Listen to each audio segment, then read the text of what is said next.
우리에게 주신 말씀 마태복음 26장 69절에서 75절 말씀입니다.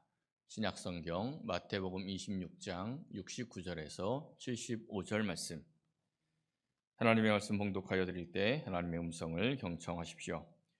베드로가 바깥들에 앉았더니 한 여종이 나와 이르되 너도 갈릴리 사람 예수와 함께 있었도다 하거늘 베드로가 모든 사람 앞에서 부인하여 이르되 나는 내가 무슨 말을 하는지 알지 못하겠노라 하며 앞문까지 나아가니 다른 여종이 그를 보고 거기 있는 사람들에게 말하되 이 사람은 나사렛 예수와 함께 있었도다 하매 베드로가 맹세하고 또 부인하여 이르되 나는 그 사람을 알지 못하노라 하더라.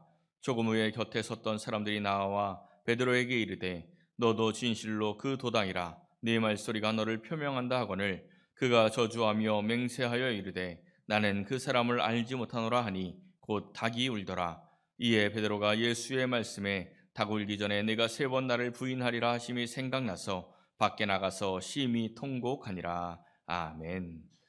20세기 초에 이 인류의 문명은 아주 급격한 이 과학과 이 산업 발달로 인해서 인간의 미래에 대해서 굉장히 장밋빛으로 예측하는 그러한 문화가 들어왔습니다. 이 시대에는 이 모든 것을 다 구조화하고 논리화하면서 인간은 이 미래를 예측할 수 있다 이런 생각을 했죠. 이 사상을 이 모더니즘 사상이라고 합니다. 그런데 이제 두 차례의 세계 대전을 치르면서 인간의 절망적인 모습에 실망을 하면서 새로운 사조가 들어옵니다. 이것은 이제 포스트 모더니즘이죠. 이 포스트 모더니즘의 중요한 이 특징이 바로 이 해체와 상대성입니다. 모든 것을 다 해체하고 또한 이 모든 것을 다 상대적으로 인식을 하는 겁니다. 절대성이 사라져 버리는 거죠. 시간에도 절대가 없고 공간에도 절대가 없습니다. 이전의 학문이라는 것이 절대적인 것을 찾아가는 것이 학문이었다면 이제 이 포스트 모더니즘 이후에는 상대적인 것을 찾아가는 것이 바로 이 학문입니다. 이 포스트 모더니즘이 1970년대에 시작된 사조이긴 하지만 아직까지도 이 포스트 모더니즘의 이 사상 아래 있는 그러한 시대입니다. 우리나라는 70년대에 들어서야 근대적인 발달을 이루었기 때문에 이 사상 자체가 좀 늦게 우리나라에 영향을 미쳤습니다. 한국교회를 생각해 보면 될 것 같아요. 한국교회가 이 70년대, 80년대까지만 해도 굉장히 절대적인 신앙하고 아주 열정적인 신앙을 가졌습니다. 신학적으로 생각을 해볼 때 당시에 이 신학적인 이 신앙이 조금 부족하다라는 평가를 받기도 하지만 당시에 아주 뜨거웠던 그 열정적인 신앙과 그 신앙의 순수성만큼은 우리가 인정하지 않을 수가 없습니다. 굉장히 뜨겁고 순수한 신앙으로 이 한국교회를 성장시켜왔다라는 것입니다. 그런데 이 서구 사회와 마찬가지로 급격한 경제 발달을 함께 경험하면서 이 절대적인 신앙이 서서히 사라지고 약한 신앙들, 희미한 신앙관들이 생겨나기 시작을 했습니다. 꽤 오래전에 천국과 지옥에 대해서 이 미국 교회에서, 이 미국 사회에서 설문조사를 한 적이 있었는데 그 시대에 이 미국 교회의 출석률은 굉장히 급감하고 있었고 또 문 닫는 교회들이 많아지는 그러한 시대였습니다. 그런데 이 천국과 지옥에 대해서 믿느냐라고 질문을 했더니 3분의 2 이상이 천국과 지옥을 믿는다고 했습니다. 그리고 더 놀라운 것은 대부분이 이 설문조사에 응한 대부분의 사람들이 나는 천국에 간다 이렇게 대답을 했습니다. 그러니까 교회는 안 다니는데 신앙생활은 하지는 않는데 나는 예수를 믿고 있고 나는 천국에 간다라고 확신을 하고 있었다는 것입니다. 굉장히 좀 이상하죠. 그런데 우리나라도 이와 좀 비슷한 현상이 지금 발생을 하고 있습니다. 이 한국교회 가나안 성도에 대해서 지금 이야기한 지가 꽤 오래되었는데 이 가나안 성도 얘기가 계속 끝나지가 않습니다. 가나안 성도가 어떤 사람이라고 했죠? 나는 교회 안 나가. 이 안 나가를 거꾸로 해서 가나안 성도다라고 이야기를 했죠. 이 교회가 이 시대의 교회에 문제가 많아서 나는 교회는 안 나가지만 나는 신앙생활은 안 하지만 나는 예수님을 믿는 사람이다. 이렇게 이야기하는 사람입니다.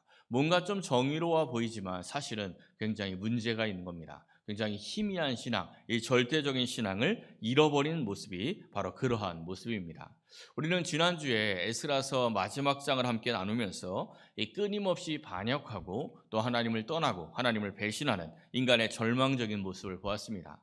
바로 그 시간에 하나님께서 말라기 선지자를 보내주셔서 우리 인간들에게 직접 우리 사람들의 마음을 돌이켜서 하나님의 백성으로 만들어 주시겠다는 이 소망의 언약을 주셨습니다. 그 언약을 우리 예수님께서 이루어 주셨습니다.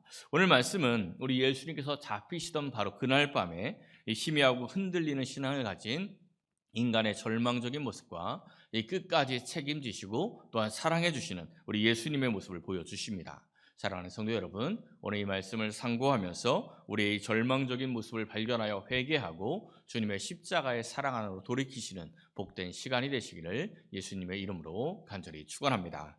오늘 이 본문이 있는 마태복음 26장의 시작은 가룟 유다의 배반으로 시작합니다. 첫 시작이 가룟 유다가 배반하는 것입니다. 그런데 이 본문 26장의 마지막 끝은 바로 이 베드로가 배반하는 것으로 끝이 납니다. 처음과 끝이 제자의 배반입니다. 인간의 절망적인 모습을 보여주고 있습니다. 그리고 그 중간에는 우리 예수님께서 언약을 이루어가는 그러한 과정을 보여주십니다. 우리 예수님께서는 가룟 유다가 배신해서 예수님을 잡기 위해서 어디로 올지 이미 다 알고 계셨습니다. 그럼에도 불구하고 피하지 않으시고 오히려 그 자리로 찾아가십니다. 오늘 이 사건을 보면 이 가룟 유다가 대제사장과 또 백성의 장로들이 보낸 아주 수많은 무리들을 이끌고 옵니다. 요한복음에 보면 이 가룟 유다가 끌고 온 사람들을 군대라는 그러한 표현을 쓰는데, 이 군대라고 번역된 단어가 헬라어 스페이라입니다. 이 스페이라라는 단어가 가르치는 그 숫자가 뭐냐면 한 600명의 군사, 이 600명의 군사 부대를 가르칩니다. 우리나라로 이야기하면 대대병력 정도가 되는 거예요. 소대, 중대, 대대가 있죠. 그러니까 예수님 한 사람을 잡기 위해서 600명 정도 되는 하나의 대대를 이끌고 예수님을 잡기 위해 몰려옵니다. 얼마나 이 압도적인 힘입니까? 그런데 이렇게 두렵고 참 어려운 이 상황 속에서 예수님께서 어떠한 말씀을 하시는지 요한복음에 있는 말씀을 한번 보십시오. 요한복음 18장 4절과 5절 말씀을 보니까 예수님께서 그 당할 일을 다 아셨다라고 말씀합니다. 그럼에도 불구하고 앞으로 나아가서 너희가 누구를 찾느냐라고 물으십니다. 근데 군사들이 나사렛 예수다라고 대답을 하니까 내가 그니라 라고 말씀합니다. 그런데 이 말씀을 한 후에 군사들이 물러가서 땅에 엎드러집니다. 직역을 하면 뒤로 물러서다, 넘어지다 이런 뜻이에요. 그래서 이 군사들이 예수를 잡으러 왔다라고 이야기하니까 예수님이 내가 그다라고 이야기하면 예수님을 포박하고 잡으면 되는데 내가 예수다라는 말을 듣고는 무서워서 뒤로 주춤주춤 하다가 그냥 다 넘어지고 말았다라는 것입니다. 이 잡히실 예수가 무서워하는 게 아니라 잡으러 온 군사들이 두려워하는 그러한 모습을 보이고 있습니다. 예수님이 힘이 없어서 잡히시는 게 아니라는 것을 보여주는 거죠. 예수님 말씀을 또 보십시오. 이제 8절에서는 또 이렇게 말씀하십니다. 내가 그니라 라는 말씀이 또 나옵니다. 이 엄청난 군사들 앞에서 내가 그니라 라고 반복해서 요한복음 18장을 보면 3번이나 이 말씀이 나옵니다.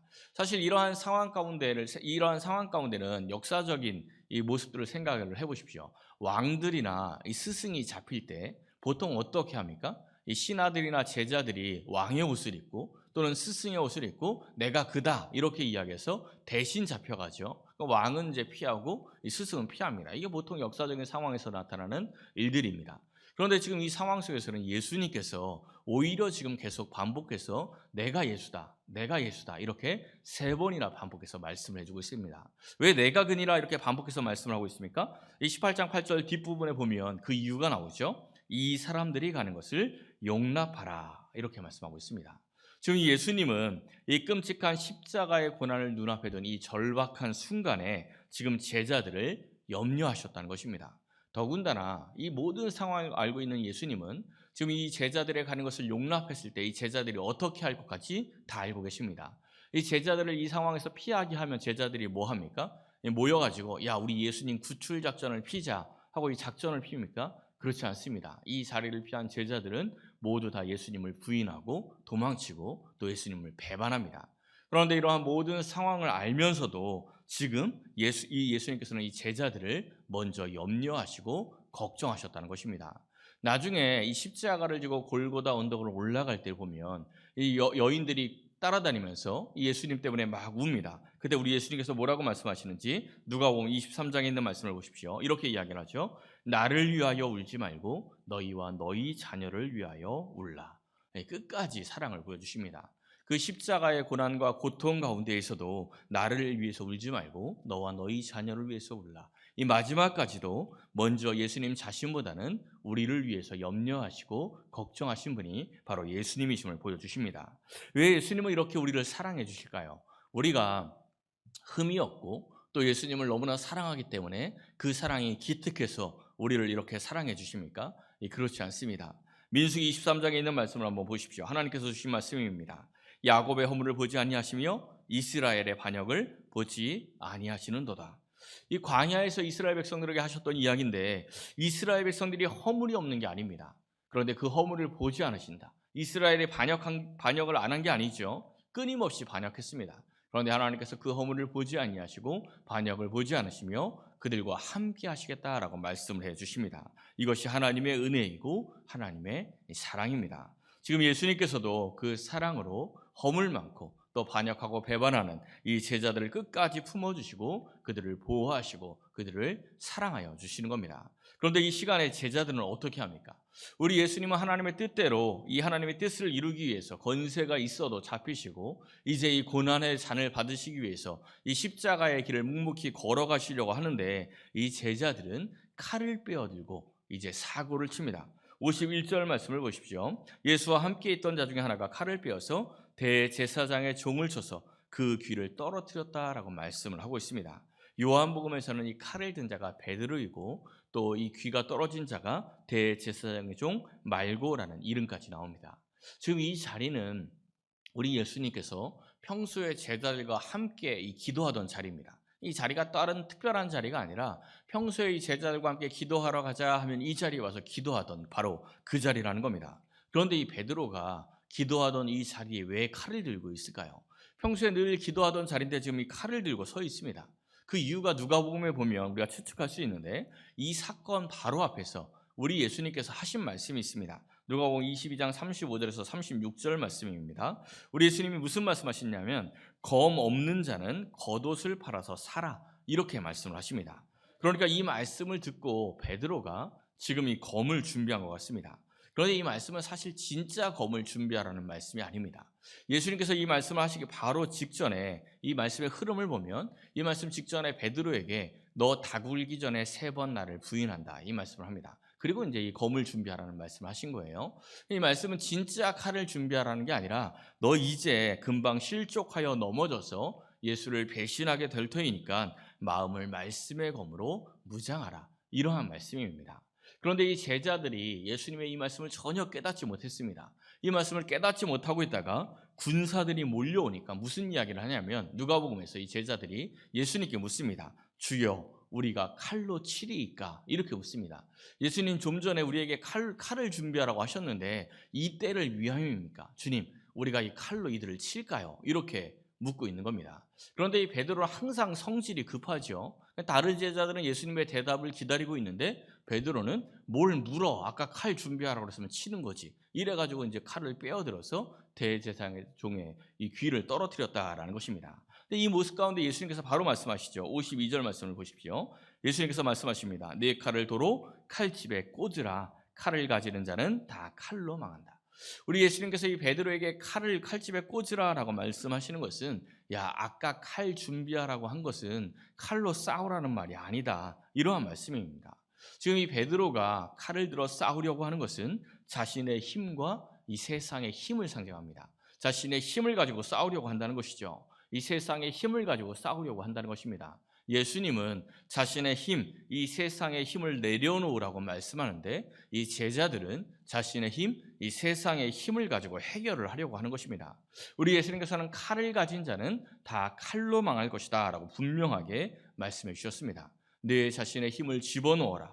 세상적인 힘을 다시 집어넣어라. 그 힘을 가지고 살려는 자는 결국은 그 힘으로 인해서 망할 것이다. 이렇게 말씀하시는 겁니다.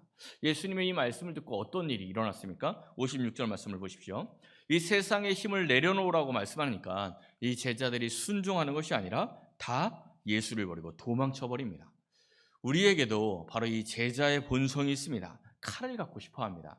이 눈앞에 있는 십자가의 길을 가는 그 예수님보다는 그냥 이 세상의 힘을 갖고 싶어 하죠. 그런데 우리 예수님께서 너 그 세상의 힘 내려놓아라. 그거 아니다. 이렇게 말씀하시면 아멘 하고 순종하는 것이 아니라 예수님을 버리고 도망쳐 버립니다. 그게 우리들의 모습이라는 겁니다. 우리의 모습을 한번 생각해 보십시오. 칼자루를 내려놓고 있습니까? 아니면 칼자루를 못 잡아서 안달입니까? 예수님이 분명히 말씀하셨죠. 칼을 가지려는 자는 칼로 인해서 망하게 될 것이다. 교회가 힘을 추구하면 그 힘에 의해서 망하게 되어 있습니다. 그런데 어떠한 사람들은 교회가 세상에서 힘을 가져야 한다고 정당을 만들고 계파를 만들고 당을 지어서 이 세상에서 권력을 가지려고 합니다. 무슨 일만 있으면 성도들의 숫자로 이 성도들의 힘을 모아서 한국교회 숫자가 얼마인 줄 아느냐고, 한국교회 성도들의 숫자가 얼마인 줄 아냐고 겁박을 합니다. 무슨 이야기입니까? 이 정치인들에게 표를 가지고 협박을 하는 거죠. 힘을 가지고 싸우려고 하는 겁니다. 이 기독교인들이 세상에서 높은 자리를 차지하고 높은 힘을 갖고 높은 권력을 가져서 선한 영향력을 끼치는 것은 아주 좋은 일입니다. 요셉이 그러했고 다니엘이 그러했죠. 하지만 그 권력을 가지고 싸우는 것은 아닙니다. 더군다나 이 교회 공동체는 이 세상과 힘으로 대항하는 것이 아닙니다. 이 표로 대항하는 것이 아니라는 거죠. 권력을 가지고 세상과 싸우는 것이 아닙니다. 예수님께서는 그렇게 하는 것이 아니라고 분명하게 우리에게 말씀해 주셨습니다. 그런데 초대교회에도 이와 동일한 일들이 발생했습니다. 야고보서 2장에 있는 말씀을 보십시오. 이 금가락지를 끼고 아름다운 옷을 입은 사람들이 들어올 때, 그러니까 부유한 사람들, 세상에서 힘을 가진 사람들이 교회에 들어오면 좋은 자리로 안내하고, 또 가난하고 힘이 없는 사람들이 들어오면 거기서 그냥 서서 예배를 드리든지 내 발등상 아래에 앉으라, 이렇게 말한다는 것입니다. 이 초대교회에서도 이런 일이 일어났다는 거예요. 왜 그렇게 합니까? 이 돈 많은 사람, 권력 있는 사람들이 교회에 들어오면 그 힘과 그 권력이 교회의 것이 되니까 그 힘을 갖고 싶어서 이렇게 했다라는 것입니다. 마가복음 10장에서 이런 일들이 있었죠. 이 어린아이들이 예수님 앞에 다가왔습니다. 사람들이 어린아이들을 데리고 예수님께 왔는데 예수님의 제자들이 이 어린아이들 오는 것을 막았습니다. 애들은 가, 이랬다는 거예요. 왜 예수님의 제자들이 애들은 가라고 그랬을까요? 그 이유가 뭡니까? 우리나라 문화를 한번 생각해 보십시오. 애들은 가, 애들은 가. 이거 어디서 들어보셨어요? 약장사들이 그렇게 얘기하죠. 약장수들이 옛날에 막 공연을 하면서 애들이 몰려오면 애들은 가, 막 이러면서 소리쳤습니다. 왜 애들은 가라고 소리쳤습니까? 애들이 왔다가 다칠까 봐 애들은 가, 이렇게 소리칩니까? 그렇지 않죠. 약장수들의 목적이 뭐예요? 약장수들의 목적은 약을 파는 게 목적이죠. 근데 애들이 돈이 있습니까? 애들이 와서 약 파는데 도움이 됩니까? 애들은 약 파는데 전혀 도움이 안 돼요. 그러니까 애들은 가라고 소리칩니다. 예수님의 제자들이 예수님을 따라다니는 목적이 뭡니까? 예수님이 큰 힘을 가지고 이 세상을 다 뒤집어 엎기를 원했거든요. 예수님이 큰 힘을 가지고 이제 이 세상을 뒤집어 엎고 이스라엘 나라를 회복시켜 주길 원했는데 힘없는 애들이 와봐야 도움 안 됩니다. 그러니까 자꾸 애들은 가라는 겁니다. 힘 있는 사람들이 모여서 이 세상을 뒤집어 엎기만을 바라보고 있었던 것입니다. 그런데 우리 예수님께서 뭐라고 말씀하십니까? 아이들이 오는 것을 막지 말라고 합니다. 이 아이들이 바로 이 아이와 같아야 하나님의 나라에서 살 수 있다고. 하나님의 나라는 바로 이 어린아이와 같은 자들의 것이다, 이렇게 말씀합니다. 왜 어린아이 같은 자들이 하나님 나라를 얻게 됩니까? 어린아이가 착해서 그렇습니까? 그렇지 않습니다. 창세기 8장을 보면 이 사람은 어려서부터 악하다라고 말씀합니다. 이 선에서 하나님의 나라를 얻는 게 아니죠. 어린아이가 어떤 존재입니까? 철저하게 부모의 은혜와 부모의 사랑으로 살아가는 아이들이 바로 이 어린아이입니다. 어린아이는 자기의 힘으로 살아가는 것이 아니라 부모의 힘으로 살아가는 것이 바로 어린아이입니다. 우리 예수님의 말씀은 자기의 힘이 아니라 하나님의 힘으로 살아가는 사람들이 하나님의 나라에 살아가는 자다, 이렇게 말씀을 해 주신 것입니다. 우리 예수님께서는 자기를 부인하고 자기 십자가를 지고 나를 따르라 라고 말씀해 주셨습니다. 자기를 부인하는 것이 어떤 말씀입니까? 자기를 부인하는 것은 자기의 힘을 부인하는 것입니다. 자기의 힘을 부인해야 예수님을 따르며 살아갈 수 있다라는 것이죠. 그런데 내가 칼을 가지고 살겠다, 내가 칼로 싸우겠다, 이것이 어떠한 의미입니까? 자기의 힘을 부인하는 것이 아니라 나는 나의 힘으로 살겠다, 나의 힘으로 싸우겠다, 바로 이러한 의미입니다. 예수님께서 왜 자기를 부인하라라고 말씀해 주셨는지 아십니까? 자기를 부인하지 않으면 예수님을 부인하게 되기 때문입니다. 자기를 부인해야 예수님을 인정하는데 자기를 부인하지 않으면 저절로 예수님을 부인하는 그러한 삶을 살게 되는 것입니다. 우리 예수님께서 잡히실 때 도망쳤던 이 베드로가 그래도 수제자라고 완전히 도망치지 않고 다시 옵니다. 그래서 예수님을 슬쩍 따라갑니다. 예수님께서 이 법정으로 끌려갈 때 이 법정까지 따라갑니다. 그런데 어떻게 따라갔는지 58절의 말씀을 보십시오. 예수님께서 모욕을 당하시고 고난을 당하시는 그 순간에 예수님을 어떻게 따라가고 있습니까? 멀찍이 예수를 따라, 이렇게 말씀합니다. 이 참 태도가 애매하죠. 예수님과 바짝 따라가서 함께 고난을 당하든지 아니면 다른 제자들처럼 그냥 완전히 도망을 치든지 이렇게 해야 되는데 이 베드로는 예수님을 멀찍이 따라가고 있습니다. 사실 많은 신앙인들의 모습이 바로 이 모습입니다.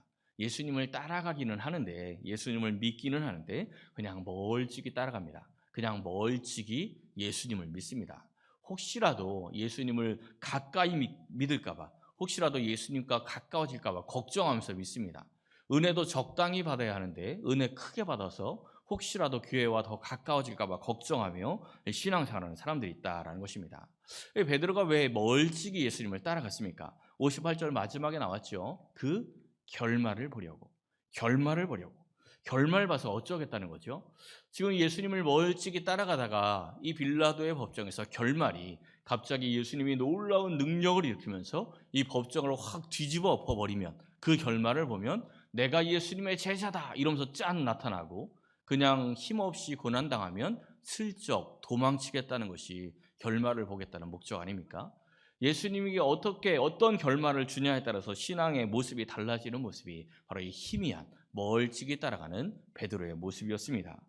이렇게 희미한 신앙생활을 하면 반드시 시험을 만나게 되어 있습니다. 69절 말씀을 보십시오. 이제 베드로가 바깥들에 앉아 있는데 한 여종이 찾아와서 너도 갈릴리 사람 예수와 함께 있었다 이렇게 말을 하니까 베드로가 부인합니다. 모든 사람 앞에서 부인해서 나는 네가 무슨 말을 하는지 알지 못하겠다 이렇게 대답을 해요. 무슨 의미입니까? 나는 예수와 함께하는 사람이 아니다 이렇게 대답을 하는 거죠. 이 말씀을 보면 베드로가 시험에 들게 된 이 결정적인 이유가 이 말씀 안에 나타나게 됩니다. 베드로가 지금 누구와 함께 있죠? 베드로가 지금 누구와 함께 앉아 있습니까? 예수님을 잡아온 사람들, 예수님의 반대되는 사람들과 지금 함께 앉아서 불을 쬐고 있습니다. 예수님은 원래 누구와 함께, 이 베드로는 원래 누구와 함께 있어야 하는 사람입니까? 예수님과 함께 있어야 하는 사람이죠. 지금 여종이 했던 말과 똑같습니다. 여종이 뭐라고 얘기했어요? 이 사람은 예수와 함께 있던 사람이다. 그러면 예수와 함께 해야 하는데 베드로가 지금 예수님과 함께 하는 것이 아니라 예수님의 반대되는 사람들과 함께 있었습니다. 그 이유가 무엇일까요? 요한복음 18장에 그 이유가 나옵니다. 그때가 추운 고로. 그러니까 예수님을 멀찍이 따라오다가 추우니까 육체의 편의를 위해서, 육의 필요에 의해서 예수님이 아니라 지금 예수님을 잡아온 예수님과 반대되는 사람들과 함께 서서 그 불을 쬐고 있었다라는 것입니다. 이렇게 자기의 육을 위해서 세상과 섞여 있다 보면 괜히 욕먹기 싫어서, 괜히 말 듣기 싫어서 예수님을 부인하는 그러한 일들이 일어나게 되는 것입니다. 베드로의 모습이죠. 사실 이 코로나 이후에 한국 교회의 이미지가 굉장히 타격을 받으면서 신앙인들의 이미지가 굉장히 타격을 받으면서 평소에 식사 기도를 하던 이 성도들이 식사 기도 안 하는 사람들이 많아졌습니다. 직장 생활하다가 직장인들 동료들과 함께 식사할 때 늘 기도하던 사람이 한국 교회 이미지가 막 깨져버리니까 기도하길 부끄러워하는 거죠. 사실 이 베드로의 모습과 다를 바가 없습니다. 자신의 신앙을 부끄러워하는 그러한 모습들이 나타나게 됩니다. 71절과 72절을 보십시오. 이 베드로가 그 자리를 피하고 싶어 합니다. 그래서 앞문 쪽으로 나아가는데 이번에는 다른 여종이 나타나서 이 사람은 나사렛 예수와 함께 있었다라고 말을 합니다. 또 맹세하고 부인하죠. 유대인들은 함부로 맹세하지 않는데 베드로가 맹세까지 하면서 예수님을 부인합니다. 73절을 보니까 조금 후에 이제 또 사람들이 와서 너도 진실로 그 도당이다 라고 말을 하니까 이번에는 저주하며 맹세해서 나는 그 사람을 알지 못한다 이렇게 대답을 합니다. 베드로의 말이 어떻게 변해가고 있습니까? 한번 보십시오. 70절에서는 이 모든 사람 앞에서 부인하여 이르되, 두 번째는 맹세하고 또 부인하여 이르되, 마지막 세 번째는 저주하며 맹세하여 이르되. 이 무슨 일입니까? 정말 스스로도 상상하지 못하는 그러한 나락으로 떨어지고 있습니다. 도대체 예수님을 그렇게 잘 따르던 베드로가 어떻게 이렇게까지 나락으로 떨어지고 있을까요? 아니 사실 베드로는 한 번도 예수님을 가까이 따라가 본 적이 없었습니다. 이 멀찍이라는 단어가 바로 그것을 상징하고 있습니다. 베드로가 예수님과 함께 했던 시절을 생각해 보십시오. 베드로는 예수님의 특별 대우를 받아서 다른 제자들이 있지 않았던 자리에도 항상 있었던 사람이 베드로죠. 그 중에 하나가 변화산인데 변화산에서 베드로가 뭐 하고 있었습니까? 베드로 졸고 있었습니다. 졸다가 깨어나서는 엉뚱한 소리 했던 것이 베드로의 모습이었습니다. 겟세마네 동산에서 예수님께서 피땀 흘리며 기도하실 때 베드로는 뭐 하고 있었죠? 역시 졸고 있었습니다. 가장 위대한 신앙 고백을 하고 천국 열쇠를 받았던 그 순간에 이 베드로는 예수님께서 십자가의 고난을 말씀하실 때 그 십자가를 만류했다가 사탄의 소리를 들으며 책망 소리를 들었던 사람이 바로 이 베드로였습니다. 그러니까 베드로는 단 한 번도 예수님과 가까이 있지 않았던 것이죠. 가까이 한다라고 생각은 했지만 항상 멀찍이 떨어져 있는 희미한 신앙인이 바로 이 베드로였습니다. 요한복음에 있는 말씀을 보십시오. 우리 예수님께서 이 베드로를 위해서, 이러한 제자들을 위해서, 제자들을 사랑하시며 보호하시기 위해서 내가 그니라 이렇게 3번이나 반복해 말씀해 주셨는데, 이 베드로는 지금 자기가 살겠다고 나는 아니라 이렇게 부인하고 있습니다. 예수님의 말씀과 베드로의 이 말이 묘하게 대조를 이루고 있습니다. 이 베드로가 3번째 부인할 때 닭이 옵니다. 그제서야 예수님의 말씀을 떠올리고 밖으로 뛰쳐나가서 심하게 통곡을 합니다. 이 장면을 누가복음을 통해서 보면 더욱 이 마음이 아픕니다. 이 베드로가 예수님을 부인하고 있을 때 그 소리가 예수님의 귀에 들립니다. 누가복음의 이 말씀을 보십시오.